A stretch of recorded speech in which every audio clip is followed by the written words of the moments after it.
Hi, I'm Brian E. Denton, author of the book A Year of War and Peace and the poetry collection Inspiration. Welcome to my channel. This video is part of a series I'm doing on Dante's Divine Comedy, wherein I am reading through the entire Divine Comedy, all three books, the Inferno, Purgatorio, and Paradiso, at a rate of 3 cantos or chapters per week. This is my independent contribution to Baylor University's 100 Days of Dante Project, which is absolutely fantastic. You should really check it out. If you're not familiar with it, please do click through on the link I provide down in the show notes. You won't be disappointed. I guarantee you'll like it. Also, for new viewers, I would like to extend my welcome to you and say thanks for visiting, and ask you to please consider liking this video and subscribing to the channel. We've set the goal of getting up to 250 subscribers by the end of November. That's not going to happen. That's all right. We're going to roll forward that goal, 250 subscribers, to the end of December. So I definitely think we can get there. I think we're at 231 right now, so totally achievable, especially with your help.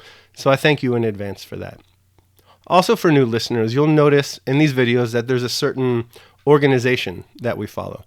And that organization is as follows. We have this introduction here. This will be followed by a synopsis, where I'll cover the major plot and action of the canto under discussion. I'll follow the synopsis with a characters and themes section. You can figure out what that's about on your own. And then I'll go to a takeaway, where I offer my own personal thoughts on the canto and how we can use the canto to live better lives ourselves. Then I'll wrap things up with an outro, and after that, you just go wherever the YouTube algorithm takes you, hopefully to another one of my videos, which you will also like. So with that, let's get right into it. Today's video is on the final canto of the Inferno. So, Dante's Inferno, Canto 34.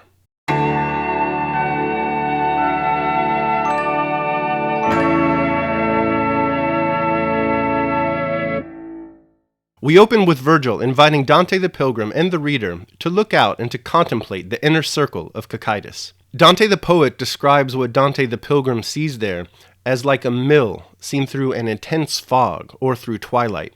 It's also very windy. So windy, in fact, that Dante the Pilgrim takes refuge behind Virgil, even though, as we've seen multiple times throughout this poem, shades such as Virgil are just disembodied apparitions. We see that the sinners down here are all encased within the frozen lake of Cocytus, and their bodies are contorted in various positions. It's great body horror. Virgil takes this opportunity to introduce Satan, and he tells Dante to take a closer look at what's happening down here. Dante the poet then addresses the reader, and he tells us that he froze, pun intended, and became faint, contemplating what he saw before him. What he saw before him, of course, is Satan, and given what he saw, it's really no surprise that he became so discombobulated. First, Satan is massive. Whatever you're thinking right now, Satan is even bigger. And further, beyond that, he's also got 3 heads, one whitish yellow, one red, and one black. In the mouth of the whitish yellow head is Cassius.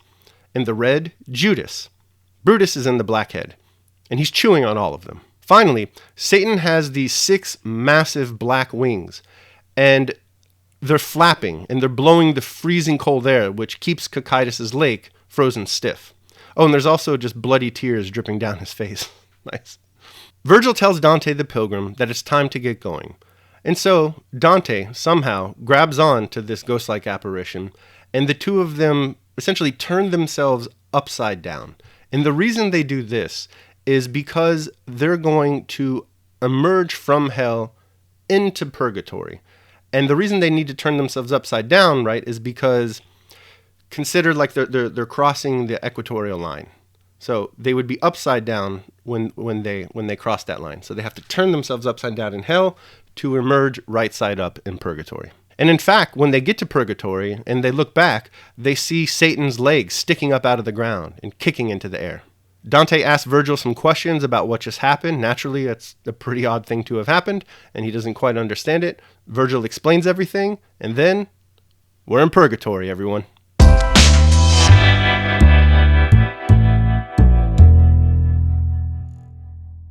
So I have to say, at the outset, that I've always considered Canto 34 of the Inferno to be a mere wrapping up after an absolutely beautiful, fantastic, and wonderful Canto 33.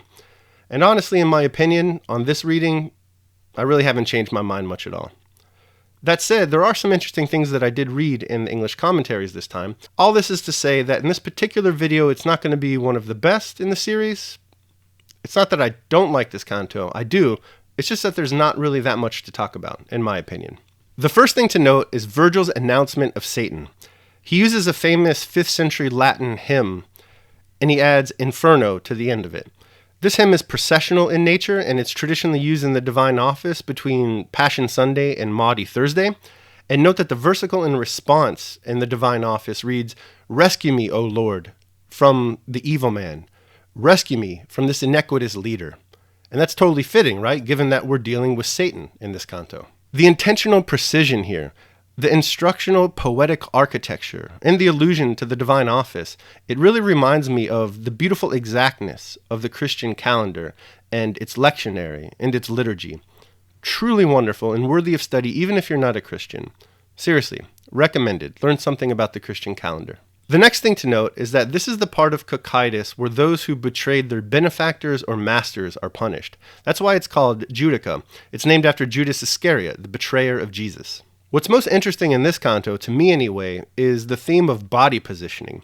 We see its importance over and over again in every single beat of the canto. The first time we consider body positions is with the sinners who are frozen into the lake of Cocytus. Here's what Dante the poet reports. "Some are lying down, still others stand erect, some with their heads, and some with their foot soles up, some bent like bows, their faces to their toes." In the Reverend Tozer's commentary, he writes the following on this stanza. "The meaning of the 4 positions given in these lines is thus explained. Those who lie flat are such as have betrayed benefactors, who are on the same level in society with them. Those who are in a perpendicular position, if they stand head upwards, have been traitors to benefactors inferior to them in station, if head downwards, to such as were superior to them. Those who have betrayed benefactors both inferior and superior to them have both their head and feet downward, so that they assume the form of an ark." I like this. I agree with it. Because as we've seen throughout the entire poem, body position is very important. It does speak to the thematic ideas. The theme of body position continues in the next scene, where we see Satan and all the bodies that have been inserted into his mouth. And remember, they're all being chewed upon, so there's that also to consider. But only one of them, however, has been inserted head first. Judas, head first. Just like how the sinners of Simony were punished back in Canto 19. Do you remember? And it makes sense, doesn't it? Both the sinners of Simony and Jesus have prostituted the church, selling it out for money.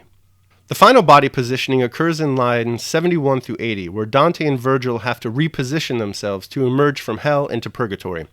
They're essentially crossing over the center of the universe, so if they merely move through this space without repositioning themselves, they'd emerge on the other side doing a handstand, which would have been awesome, but they chose not to go that route.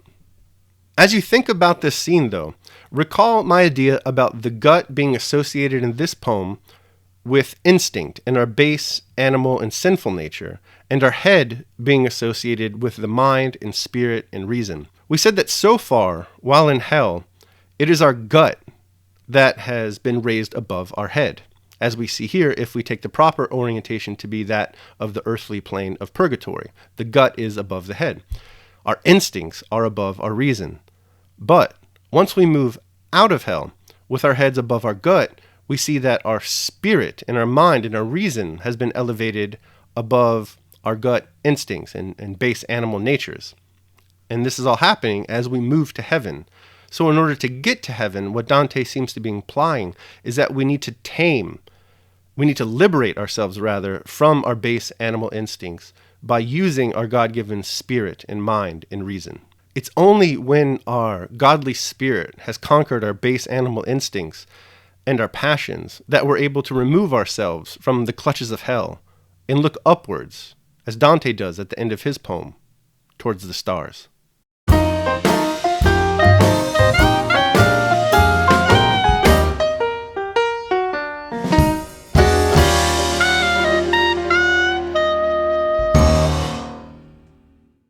It is a tough task to use our reason or our spirit to conquer our instincts and our base passions.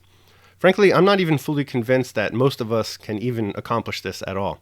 Passion and emotions, these are very powerful things, and they just might be untamable. So what I'd like to do in today's takeaway section is leave you with a favorite philosophy passage of mine and also to pose a question along with it.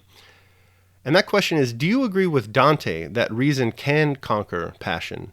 Or do you agree with David Hume, who says the following: reason is and ought only to be the slave of the passions, and can never pretend to any other office than to serve and obey them.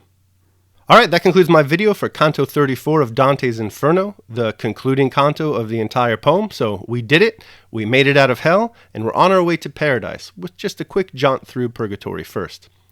I had so much fun making these videos and interacting with everyone who's been commenting. So thank you very much for that. It's been a truly wonderful experience, and I'm very eager to continue this journey of ours through purgatory and up to paradise. So again, thank you very much for watching. Thank you very much for commenting. Thank you very much for liking the videos and offering your subscriptions.